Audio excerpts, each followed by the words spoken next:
Ayn Rand Center UK, where we apply the practical philosophy of objectivism to current events and to life problems. Whatever our topic is today, we apply philosophy, as should you. We've got a great panel here today. Morgan and Amy are here with us. I know it's going to grow as the show goes on, so we've been told. I think some people are entering now. But let's talk about the three topics we're going to deal with from an objectivist perspective, and I'm sure it's going to be unique from what you're hearing out there in the conservative press, from what you hear in the left-wing press. So there was a study that claimed that New Zealand's lockdown due to COVID has saved as many as 12,000 lives. This is courtesy of Dr. Michael Baker, co-author of the study. Of course, I think he was very instrumental in implementing the lockdowns over there. So not that his information is prejudicial in any way, but what do you think about this study that claims this quote unquote great benefit to the lockdowns? Was it a good thing for us? Can it be justified? Is there a time at which, at any point during a pandemic like the one we experienced, where the government can and should come in and prohibit movement of any kind? This is a topic that I think we really have to clarify for the world out there, because I think there's some unclarity on both sides of the political aisles with respect to this. The second topic is Tom Hanks apparently posted on his Instagram that there's an AI that's been used to an AI of him that has been used to promote a dental hygiene plan without his knowledge. He warned his followers, "It's not me, beware." And what do you think this implies with respect to the future of AI? Is this a foreboding of things to come? Should we be terrified of this technology? What would you do if you found out somebody was using your image to either promote something or to spread something bad about you? I could have something to say about that. I've been a sort of a victim of stuff like that. Maybe some of you folks out there have as well. It sucks, but we'll talk about that a little bit, I think, in clearer terms than you'll hear out there in the regular news. And also, lots of millennials and Gen Z influencers on social media tend to decry what they call hustle culture. It makes them a little upset. It makes them anxious. It makes them unhappy. And they think, maybe you should be content with less. Maybe you should go for less. That will probably make you happier, because after all, the science shows that. Well, we're going to have a lot to say about this. Let's talk about this New Zealand study, first of all, that touted the benefits of lockdowns because 20,000 people's lives were saved. Morgan, I'm going to start with you. You're first in the queue for me. It's interesting to me that I see I see at least one huge fallacy here, the seen and unseen fallacy of the great Frederick Bastiat, where they tout the benefits of something without, the tip of the iceberg that you see, without talking about the vast undercurrent of horrible pathologies, economic dislocations that were also a result of the lockdowns that probably resulted in greater health crises that simply just aren't publicized.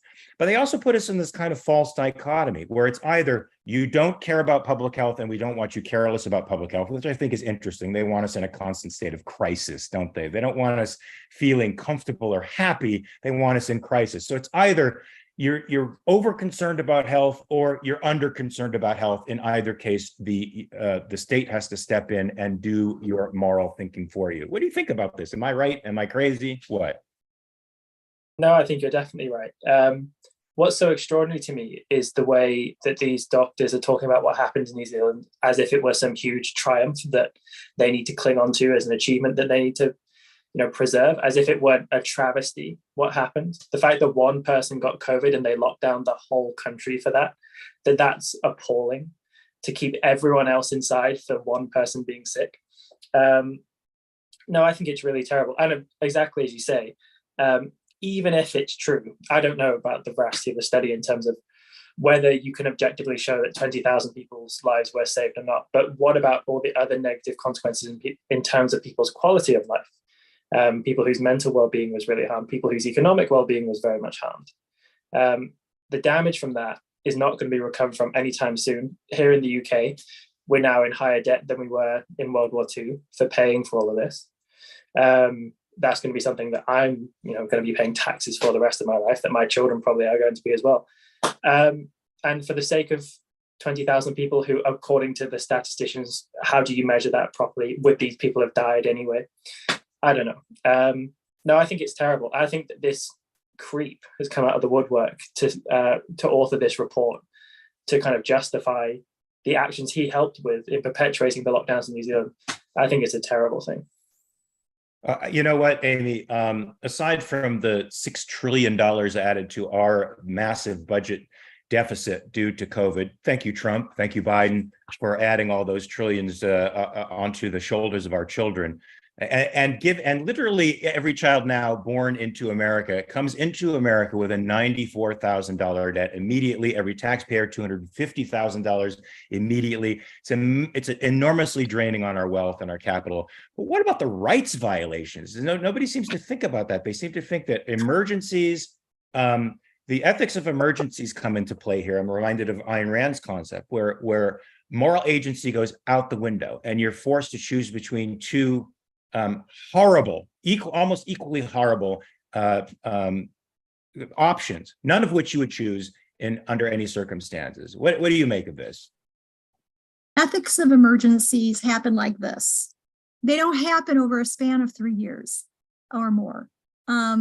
So when we're talking about individual rights and acting in accordance with protecting those individual rights, you really need to get down to what the nature of an individual human being is.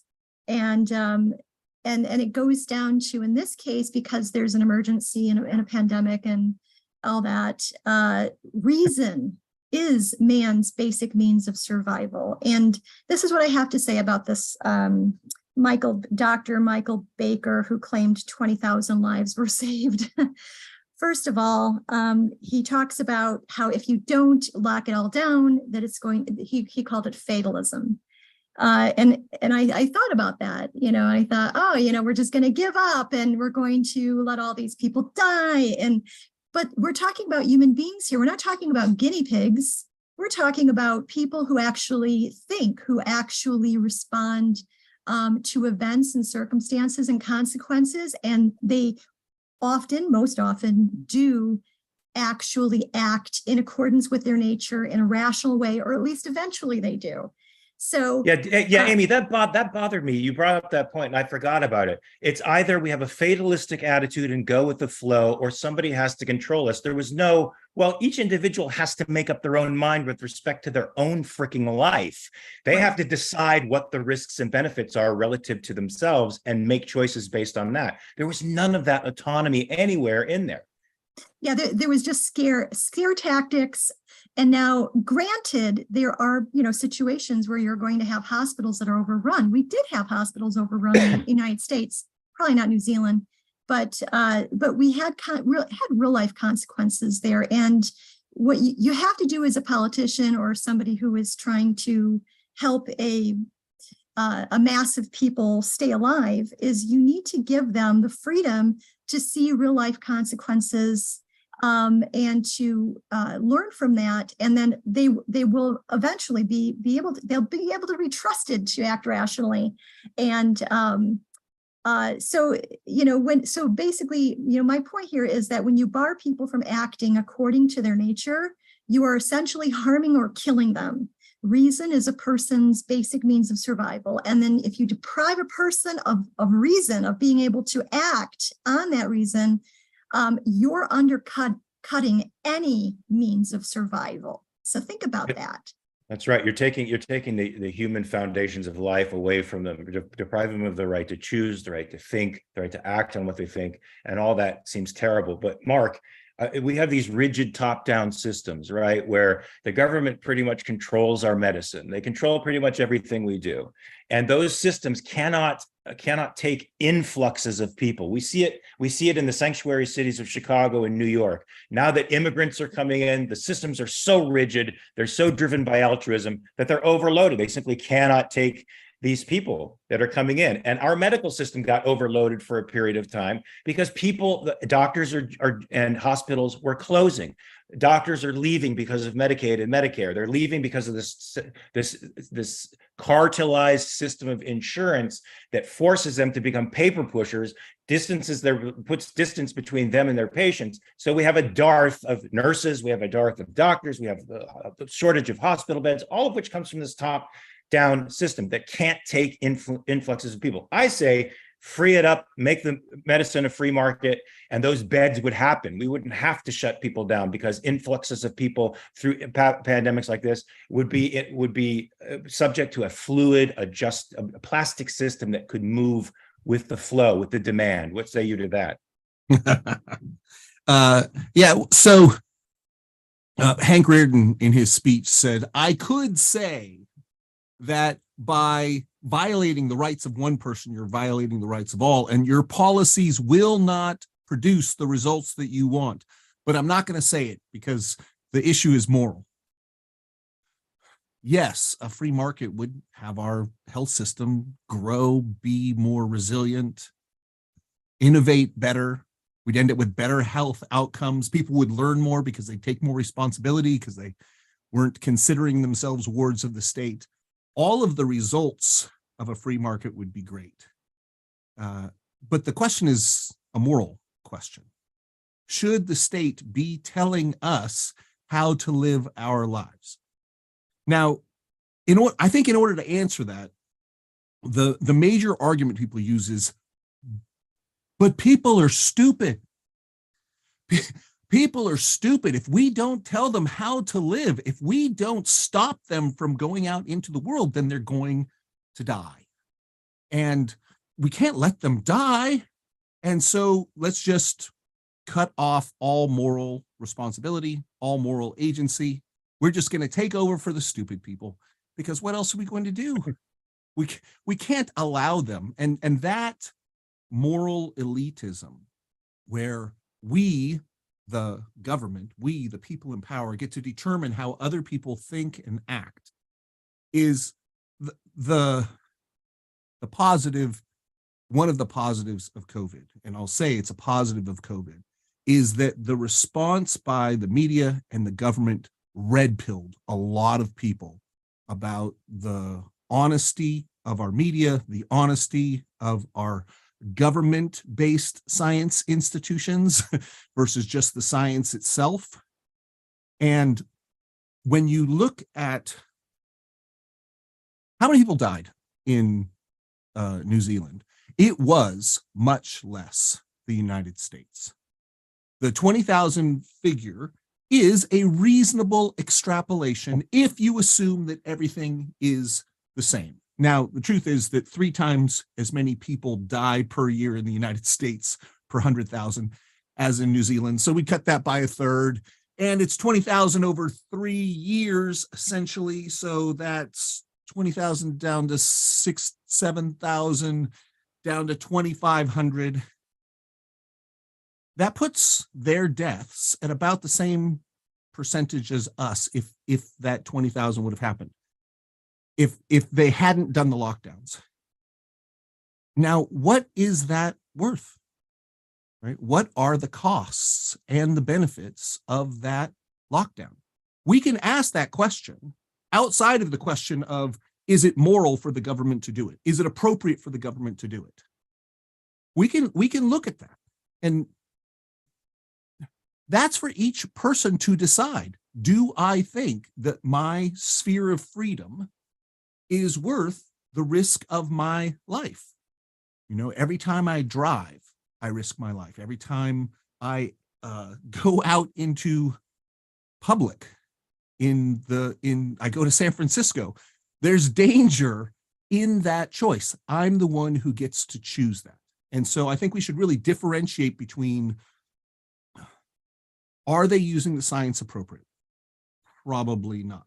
Are they addressing all of the issues, or are they trying to simplify it down into a soundbite that they can use to control people? Certainly. Should the government do this? This is the question that differentiates. Should the government be telling us how to live, how to make our own choices in order to save us from ourselves? Yeah, you know, I noticed. And that's where I say no, absolutely not. So I noticed the stupid people are never the political class, even though last I looked, they are people too, and probably as stupid as anyone out there, if not the most stupid class out there. But Michael, I want to ask this question to you: Is there ever a time when the government could intervene in a pandemic, and if so, what are the boundaries of their intervention? Okay. First of all, in the case of COVID, I was opposed to lockdowns, mask mandates, forced vaccines, all that stuff. I'm hesitant to answer the hypothetical because it's a tough one. And what I mean is this. Under most circumstances, I would say absolutely not. The government should not, as long as it's a case where people are voluntarily going to places and they know the risks. Well, then that's on them.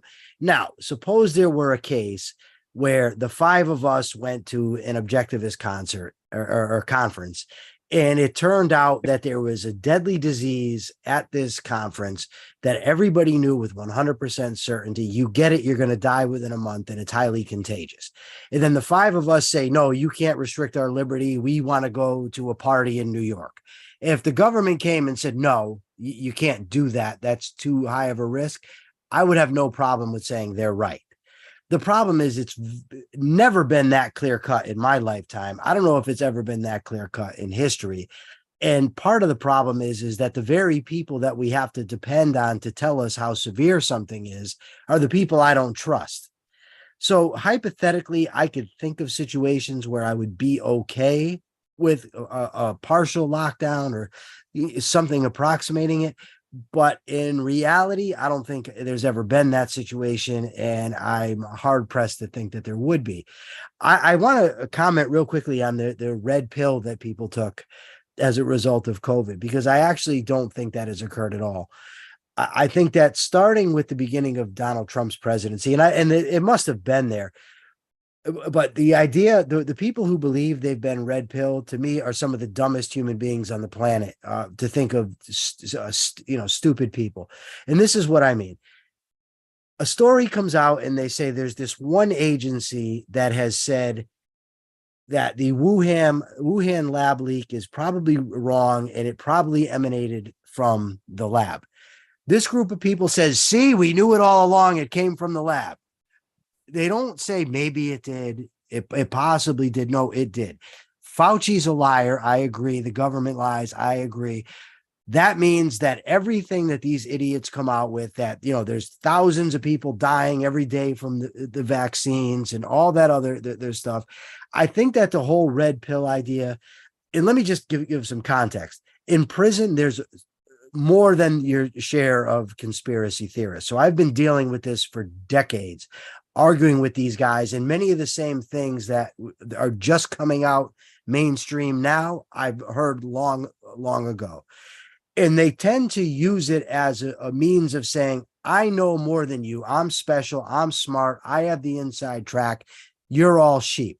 The problem is they don't accept any contrary evidence is automatically dismissed as being part of the conspiracy. And I'm not saying no conspiracies exist. Of course they do. But when your go-to is there's a cabal, an organization, or some system of people that's behind this event, it's contrary to the standard explanation. I won't accept any evidence to the contrary. I'm sorry. You have not taken a red pill and woken up. You're just as blind as anybody else. You're a sheep. You're just following a different shepherd. So, Amy, now we know the government should not be involved in science. We see where that leads us. It leads us to climate catastrophes. It leads to shifts in policies that are bankrupting us and making us energy deprived. We see it. We saw it even in the COVID vaccinations, where quickly two camps aligned. One politically correct that attempted to suppress all information from the other side, which fed the paranoia of the right and made them even more virulently anti-vax. Now, we think there should be a free flow of information. People should be able to decide for themselves. I'm assuming that's the case here. So government shouldn't be involved in science, get them out. But what about health? Now, we know they shouldn't be involved in health care, health insurance, but in cases like this, where do we draw the line? Do we draw a line? Go ahead. I don't know if you were responding to me or you were asking me or somebody else. Go ahead. I was asking you, Amy. Oh, okay.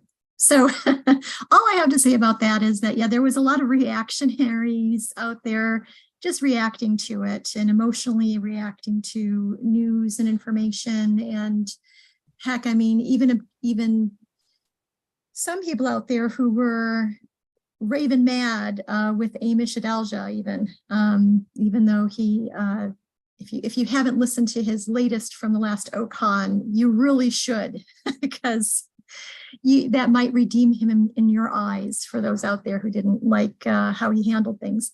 Well, people were justifiably disillusioned by the system. I think, Michael's right partially, but also so is Mark. I mean, people did get red pilled in the sense that, and maybe they were stupid, maybe they were low IQ guys, but they became completely distrusting of the system, separated themselves completely from it. There was no good that can come from it.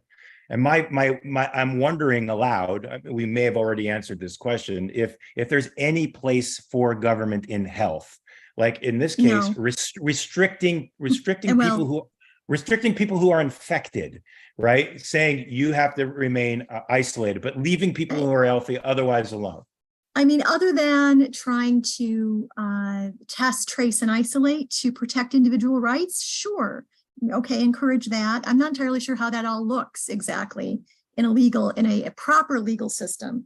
But I mean, in terms of healthcare, no, absolutely not. People need consequences. They need to see what's really going on. And if you're going to have more people dying from a particular infectious disease up front, so that they can actually see what's really happening and what's really going on and feeling it for themselves, instead of being treated, and coddled by the government, who are telling them that, their lives really don't belong to them, but to the government. They must, act in a certain way. The reality basis for the proper survival of a human being was thrown out the window from the start in this case. And so yes, I don't think it should have anything to do with the healthcare system. So I agree with you with respect to insurance, with respect to relationships with doctors, with respect to anything. But we're total free market guys, but is there a place for government in situations like this, wherein some people have to be locked down and protected to protect the rights of others, from not being sick? So if we're quarantining someone who has been exposed to a virus that could cause a lot, forced quarantining by the government to protect the public from a dangerous person, not a dangerous person in terms of they're a criminal, they've said they're going to murder people, but we have very good reason to believe that they are contagious in a deadly way. To quarantine that person, I think that's an appropriate form of government. It's protecting the rights of others from other people who might hurt them. I agree. I can understand quarantining, but that's completely different than locking down the system. Because a quarantine is something that you can actually control, that has a logic behind it. It has a time period. You can tell if it worked or if it didn't work. So right, Michael, I mean, we quarantine criminals, right? Rapists and murderers were quarantined in prison. Yes. I wish there was a form of restitution for the victims where they actually worked to try to pay back the victims. I don't know how you feel about that. That's probably a separate topic that we could bring up in another reality show. But yeah, the government does quarantine people who put other people's rights at risk, and I think that's valid. I do too. Yeah, I think Mark put it perfectly. That was basically what I wanted to say earlier, and I think he just said it better than I did. The only caveat I would put on it is I'm skeptical of the government being the judge of such a thing. Not that I don't think it's their proper role. I do. I just would have to be really convinced that they've lied too much. And it didn't just start like a lot of people say, oh, they're lying now and it's just been revealed. Really? You just found out? Like, okay. But yeah, so I agree. I think that in the case of someone that's got an infectious disease that's going to put other people at risk of a serious injury or death, it is proper if a government wants to forcefully quarantine that person. Now, it was kind of crazy that this disease was asymptomatic in people, and they were able to take that asymptomatic spread and use it as a means of generally shutting people down. I think that was one of the scariest components. And it was true. People were asymptomatic and spreading the disease. but it wasn't a severe enough disease to justify the things that they did. But it certainly put us all, or many of us, in crisis mode. You were suspicious of every person that sneezed in the same space as you. At least I went through a period of time where I had a little bit of PTSD about that. Even now, when I'm on the metro in Paris and some guy sneezes, I turn around, I give him the hard look, like, we're in the prison cafeteria and I'm about to take his lunch money. Morgan, what does this world look like to you? What is the ideal way of dealing with diseases look like to you? Well, very different from how it happened. I think if you think back about how things went, it was much more akin to a process of mass hysteria than to a thought out plan. Something that happened in the UK, I don't know, in the US, it came out that the British government had published a report in 2011 about how to handle a mass pandemic situation. And this report had been drafted a few years after the swine flu pandemic as a response to how are we going to deal with this if something more severe happened.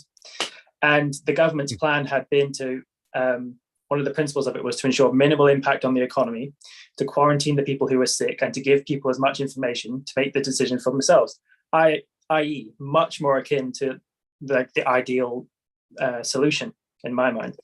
And then clearly none of them read it.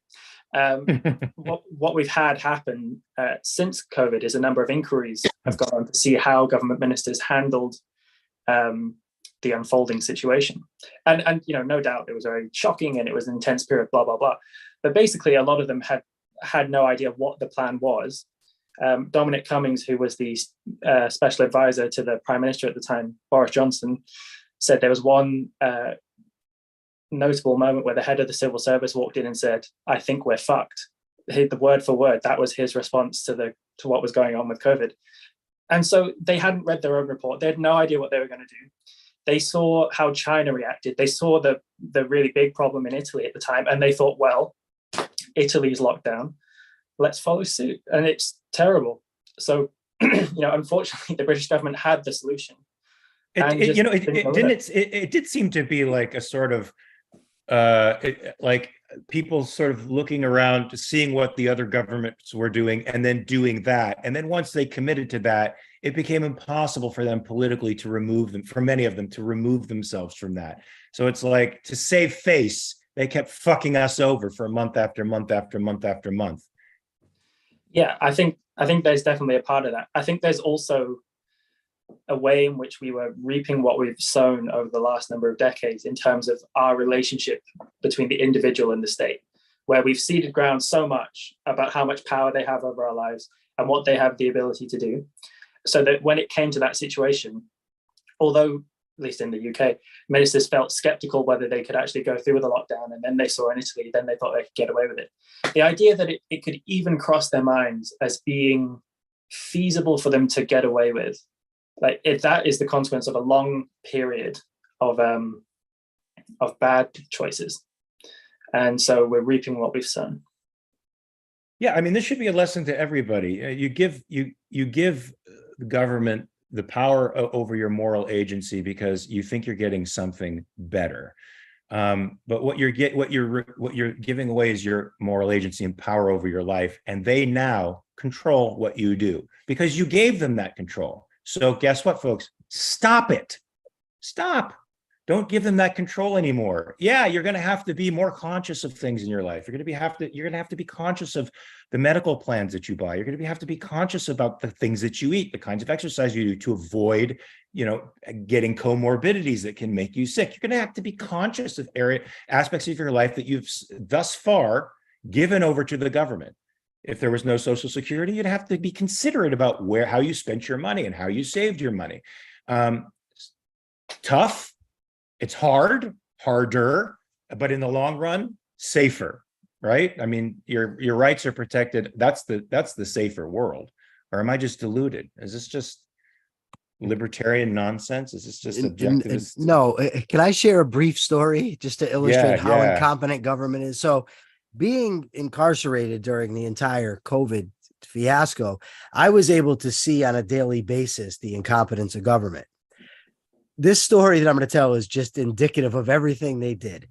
the first time they tested us, I could see out of my cell window into the rec yard, and they had 6 separate stations set up, all 6 feet from each other. Because remember, there had to be social distancing. The nurses that were going to test us were all dressed in that hazmat gear, white, everything else dressed up.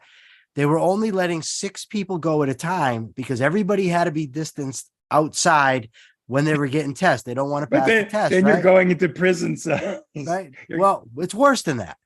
As we waited to go outside and get tested, they had about 30 of us jammed into a stairwell, shoulder to shoulder.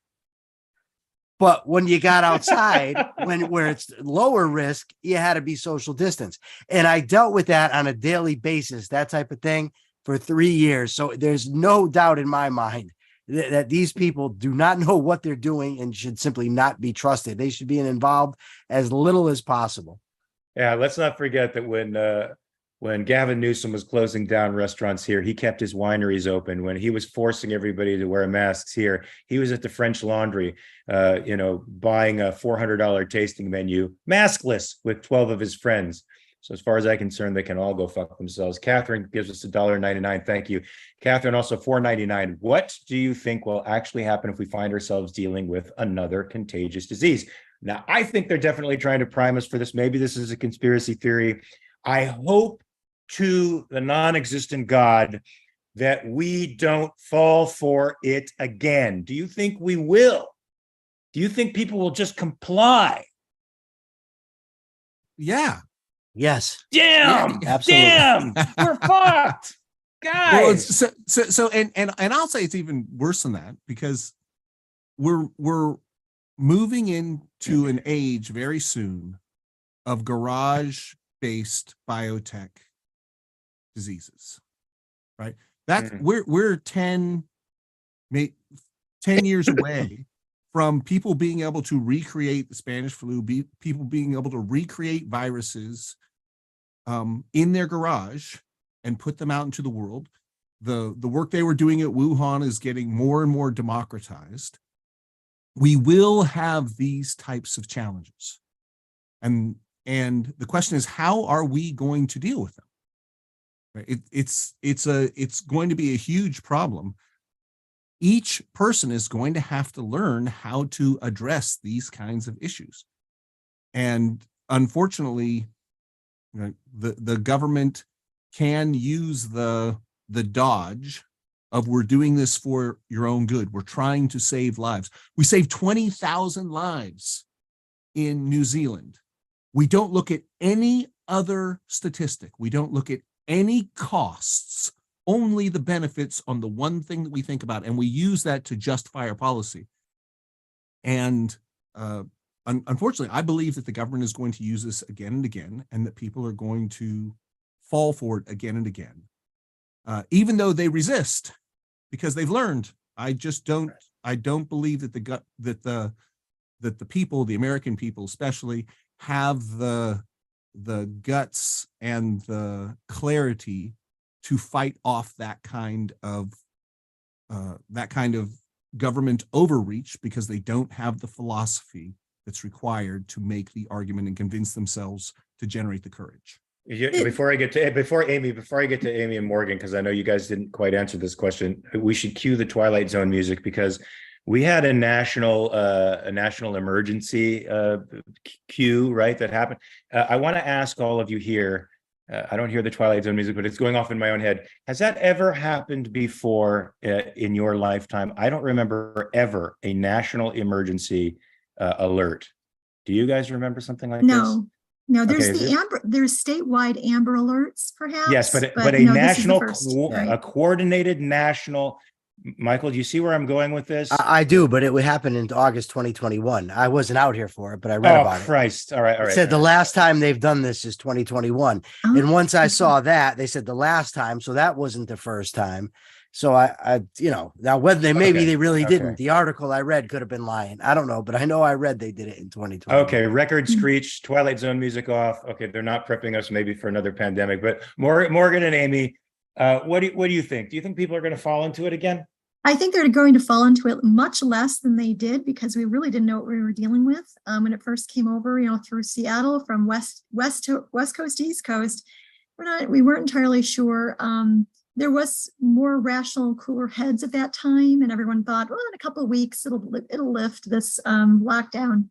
No, but I think now we have a lot of more information. I think the better people out there, the more rational, reasonable people out there, that includes people in healthcare and people in science and epidemiology and all that, are going to prevail. Cooler heads will prevail. You're going to see more innovation if any of this happens again, and you're going to also see more clarity with regard to, with COVID this time, it was mainly affecting those people who had comorbidities or were much older.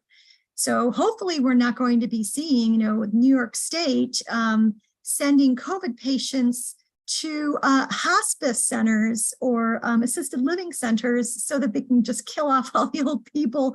That was a horrible thing. Yeah, thank you, Cuomo. Thank you for that. He still hasn't paid for that, I believe. Yeah, so I think that we have enough information, maybe not the right philosophy exactly, but I think people are going to be more self-interested and they'll want to have better, more innovative solutions all around. Morgan, you agree or disagree? I'm in two minds. I think in principle, yes, I think people will fall for it again. And on the other hand, maybe they won't.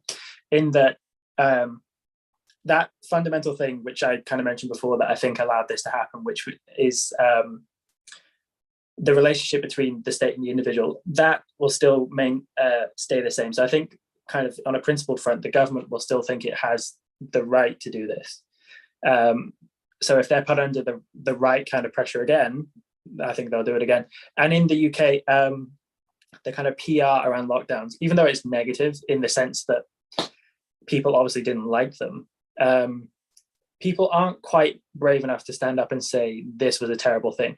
Politicians will go out there and criticize Boris Johnson for having had a party during lockdown and say this is disgraceful.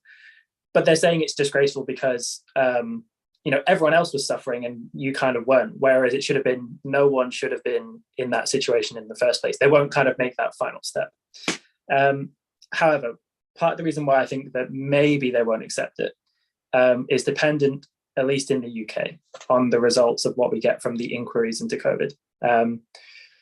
Since people aren't going to think about it in a principled way, if the science kind of comes along and the experts come along and articulate that this was a bad idea, if a disease is too severe, then it kind of isn't very transmissible, so will burn itself out anyway. And so the only diseases which are going to be that transmissible to cause this kind of mass pandemic in this way, like COVID, are going to be relatively low severity diseases.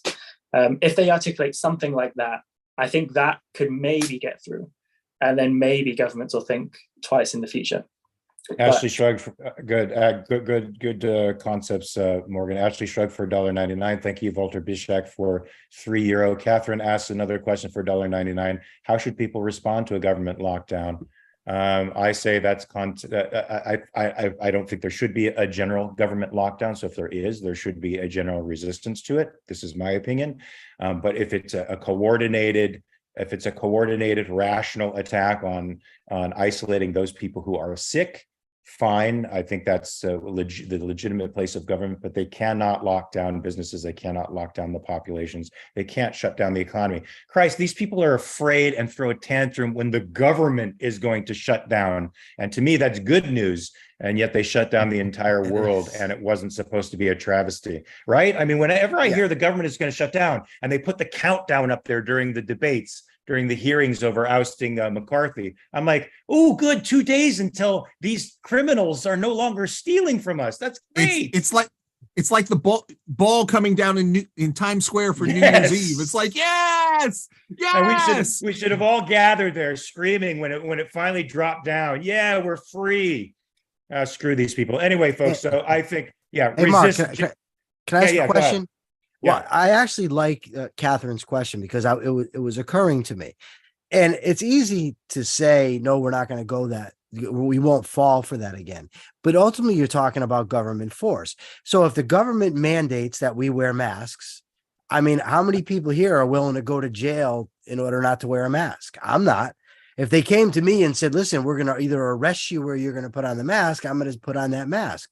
And someone can say to me, you're a coward. Well, I don't care, because they're either I'm going to put on the mask or they're going to take me in jail, and then I'm going to do whatever the hell they want me to do when I'm there. or I can resist the both the mask and the arrest. And then it comes down to, okay, am I ultimately willing to die for that? And no, I'm personally not. I'll fight against it. I'll rail against it. I'll speak against it. But something like a mask mandate, I'm not going to jail for that. And Okay, but I have to push back on this. I get it. I do get it, because right now you feel like you're one person in a fucking sea of chaos. You're not going to make any difference, but it's sort of like jujitsu when you're rolling. You let one thing get in, and if you keep letting it slide in, there comes a point at which you cannot resist what's going to happen next. True. So at some point, you got to decide when that critical mass is, where you got to say enough, because yeah, I may pay a price for it now, but it's going to be far worse down the line. I think the general lockdowns had a massive cost. As Morgan said, we're not going to be recuperating anytime soon, probably not in our lifetimes, for crying out loud. Our country's 33 point something trillion dollars in debt. We can't recoup that anytime soon. And a big portion of that happened during COVID. And that's just that, let alone the precedents that they set that people became used to, acclimated to. That's even worse. So there's a time when that choke is going to get sunk in, and there's nothing you can do about it except get choked out. And I think you should be pulling defensive moves now. I mean, right now we've seen what they're capable of. We know Mark, they're going to press the advantage. Yeah. what's a bigger rights violation, the income tax or a mask mandate? Because I would say the income tax is worse by far. By far. I think anything that sets the precedent that says I can interfere with your sovereignty, with your sovereign mind, is to me, it may, I don't know if you could put them all on the same level of rights violation for sure, but it certainly sets the precedent where it doesn't matter, right? Yeah, I agree. My only point is that if I'm not willing to go to jail over the income tax, then why would I be willing to go over a mask? And I think that mask mandates are horrible. I think they're rights violations. All I'm saying is that there's a lot of things in this country and this world where people's rights are being violated, where people don't fight against it in that way. And there's a lot of people out there right now. I see it on Facebook every day. Oh, people need to stand up and stay. When are you standing up? Like, when has this ever happened? Because they're violating our rights all the time. Yes, this is true. But Ben Franklin alluded to death and taxes as the two inevitable things in people's lives. So people almost assume taxation is a part of their lives. He didn't say death, taxes, and masks, did he? So in some respects, there's a very concrete aspect to this that people can see, they can relate to it. It's perceptual level shit, right? It's not deep conceptual stuff. I think it could incite more rebellion. I don't know if that's got the NSA thinking about us right now as possibly a site to shut down. But hey, let's move off of this right now and go to Tom Hanks. He posted on his Instagram that they've been using an AI for him to advertise a dental hygiene plan without his consent. So he pushed back with his fan base. I don't know what's happened with this dental hygiene site, these advertisers. What do you think about this? Mike, I'll start with you. You're first in my queue. What do you think? I mean, I think AI is, of course, greatly beneficial. With every beneficial thing, there's going to be bad guys who are going to use it in bad ways. What should we do about this? Because people are really freaked out about AI. I don't think that we should do anything about it. I think AI has risks. I think that the upsides are huge, and it ultimately comes down to the same thing: individual rights. And as people are working to do bad with it, I think there's a lot of people out there probably working to do a lot of good and to defend against the bad. And I think that side will ultimately win. I don't know that to be the case. I could be dead wrong, but the alternative of having the government starting to legislate this thing, no. Yeah, I mean, let's face Morgan. Let's face it. They were using him fraudulently to advertise a product. It's fraud. It seems like the company is clearly a company that the government should go after and shut down. Oh, so a lot of these crimes probably don't have to be legislated in a new way, but maybe there has to be changes in copyright law. Maybe actors have to have a copyright power over their own image so that they have control over how it's used in the future. Do you think any legal changes need to happen to reflect this new technology? Yes, probably on the minute level, perhaps not in the broad strokes. I would have assumed that somebody would have owned the rights to Tom Hanks's image anyway, and that this person, probably some company or his agent, would be able to sue the pants off of this dental plan company. But I think there's a broader kind of issue that people are concerned about, which is because what they, in using his image, his image was talking in a video. It was a deep fake video. And that's something I hear people talk a lot about, as they're being very concerned about. Partly one, because they're concerned that as this technology gets better, you're not going to be able to kind of tell what's real and what's fake, because kind of at the moment it's a bit janky, but you can kind of see. But in the future, maybe you won't be able to.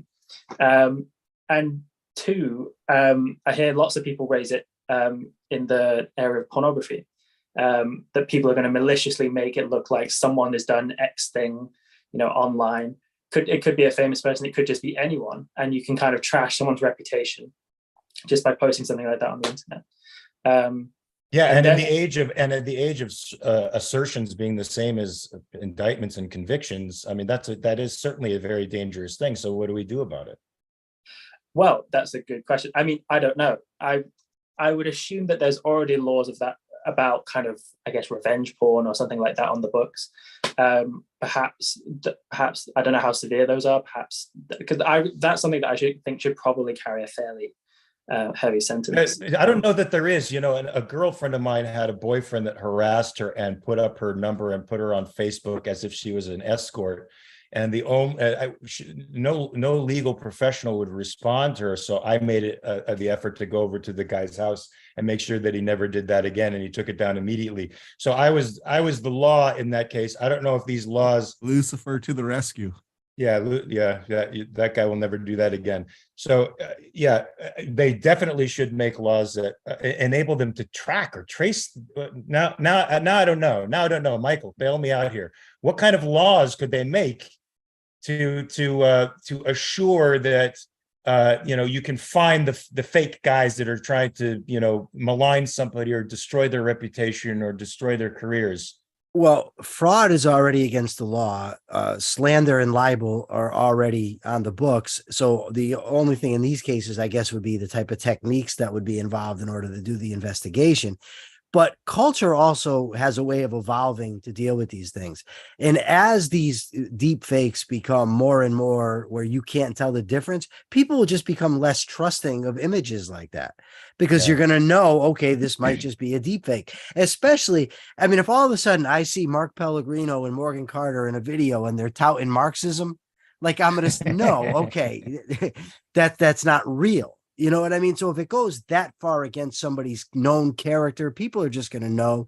I don't know. Maybe I'm one of these anti-government nuts, but I don't trust them. I don't like them being involved in things. Keep it to a minimum.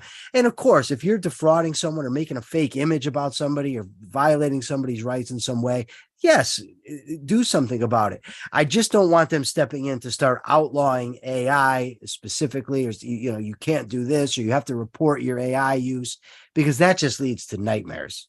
Well, Michael, there were some other anti-government nuts like John Adams, Samuel Adams, Thomas Jefferson, George Washington, a pantheon of pretty interesting folks that had the same kinds of suspicions that you have. But Mark, am I going crazy, or have I been seeing Joe Rogan videos lately where they're posting him talking? He's clearly not in sync with the words, but it's his voice and he's saying the most crazy shit with people. So I feel like they're already doing this AI stuff on Joe Rogan. Is that me? Has this been happening with Joe? No. And we're just at the beginning of this. I happen to be fascinated with AI art, both video and in terms of production. And I can do things with AI art that will blow your mind. And I am just a beginner in this process, and the technology is in its infancy. So that is absolutely going to happen. I'll to build on what a couple other people have said. There are laws against fraud, and there are laws against slander. Now, how do we extend those laws into the realm of AI? That is going to be a series of legal questions and legal precedents that are going to unfold over the course of the next decade, next 2 decades. It's going to be fascinating. I've spent, I don't know, 30 or 40 hours studying that. And it's a very complex process. How do you determine what fraud is? How do you build a law against it so that you can have a clear-cut understanding? How do you interpret the law? How do you punish? A huge set of questions. Very, very interesting. But I also believe that We will not know when we see a video if it is real or if it is fake. We will not be able to tell the difference. The technology is certainly going in that direction. I can, with AI art, take any image of anything and input in somebody else's face, input in their clothes, their body style. I can create images right now that are very difficult to tell apart from the actual person doing anything that I want them to do, putting them in any context that I want to put them in. I can do that right now. And again, I'm just beginning at this. The future is we will not know what is real in terms of, is the thing we're watching actually happening or was it computer generated? We will not be able to tell the difference. Now, the question is, somebody will be able to. So we What? might not. We might not as laymen, but somebody will be able to tell the difference, right? well, There's got to be some expert who will be able to say, is it live or Memorex? It's, you know. Well, so there are ways, if you go a generation away from the creation, the normal artifacts of video, it's very, very difficult to tell. But so the question becomes, we're going to have to stop listening to someone as an expert who we trust. We will have to start listening as, does this make sense? Is this logical? What is the argument? Not who is making the argument, not what is the context, but does it make sense? It's the only way we're going to be able to deal with this in the future. And they're good consumer reports, not government, but consumer reports, people saying, going through and saying, okay, this is bullshit, this is real, this is bullshit, this is real. And those kinds of organizations are going to grow. But I like that. But the future is we will not know. I like that information. That's what I feel if there's regulation, it would be private regulation, information organizations that we could refer to help us govern our own lives. Amy, what say you about this? You look like you got a lot going on. Yeah, so there's going to be AI tools out there that are going to be trustworthy, at least to most people, who are going to tell you, no, this is a deep fake video, and here's why, and this is what you look for.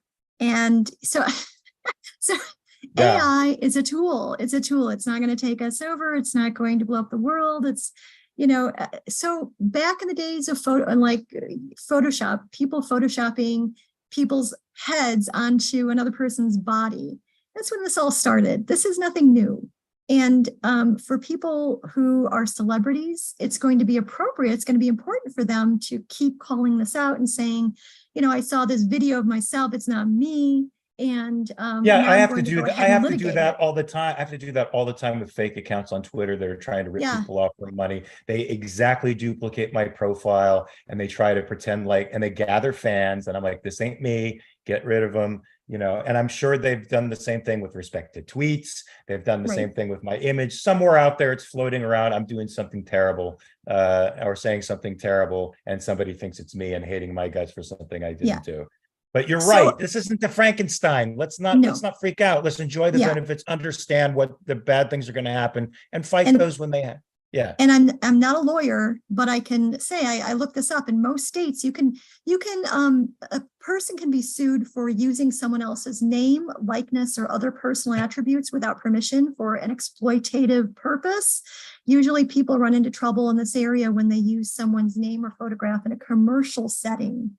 Such as an advertising or promotion. So so it's already there. Tom Hanks, it's already there. We already have laws on the books for this.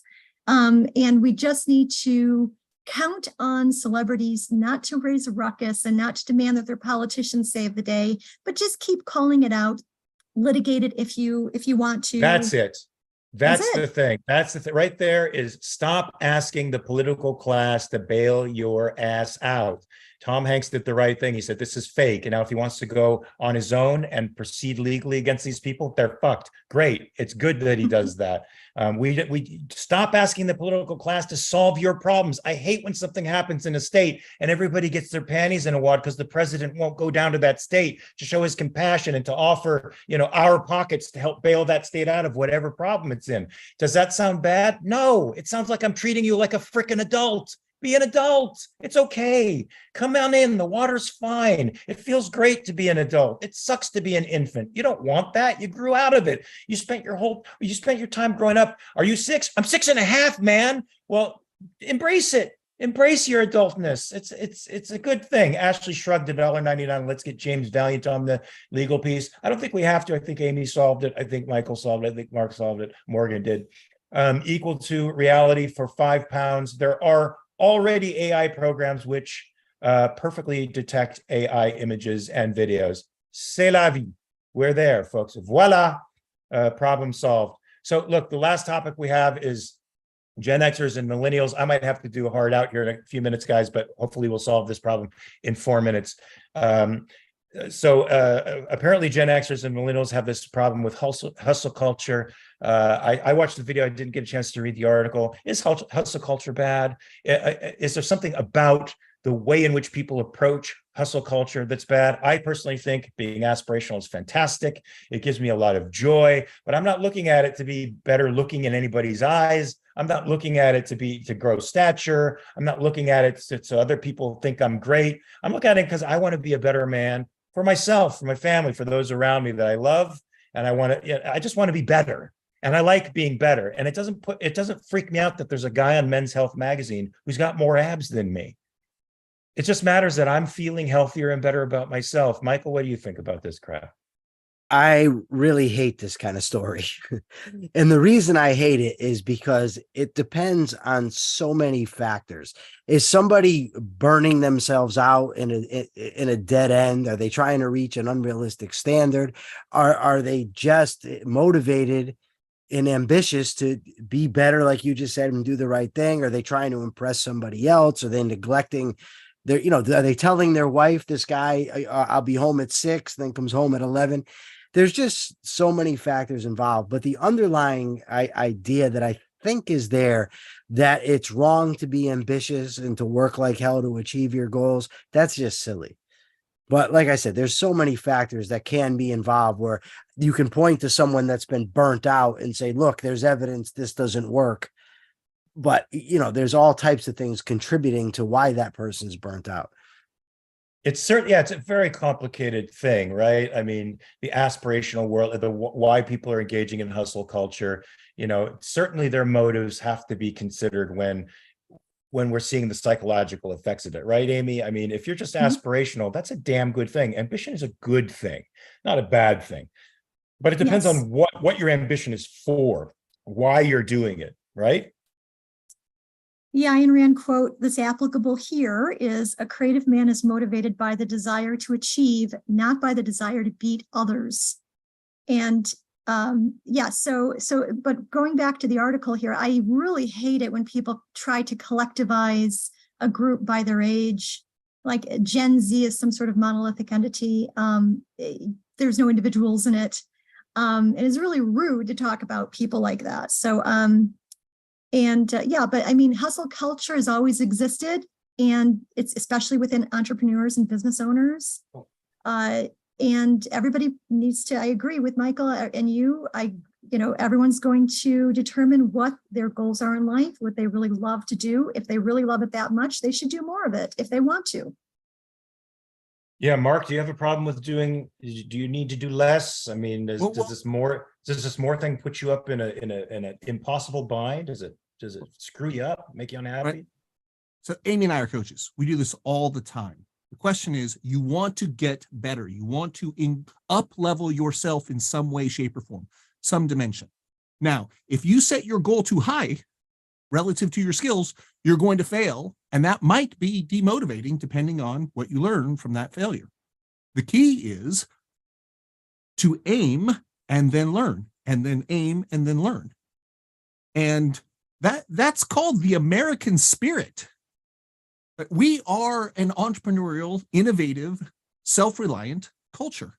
I think this is really an attack on the American ideal. This idea that you can actually choose and create your life, pursue the dream, and make it happen.